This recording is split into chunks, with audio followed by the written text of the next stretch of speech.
The former Labour Home Secretary, David Blunkett, has said this week that if Roma immigration comes to Britain next year in large quantities, there could be riots on the street.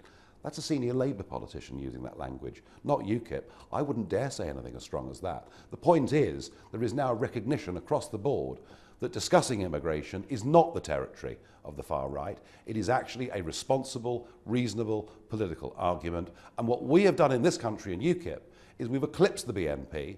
The extremists may still want to vote for the BNP, but people who have a genuine concern about mass migration into Britain are now voting for Ukip, a respectable party, which has within it many members of the ethnic minorities. We as a party will put candidates forward to the electorate next year, several of whom were born overseas. We have a multi-ethnic mix to Ukip.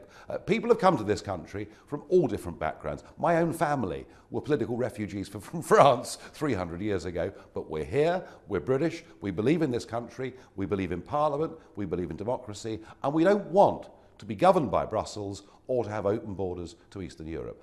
It's as simple as that. It isn't left-wing, it isn't right-wing.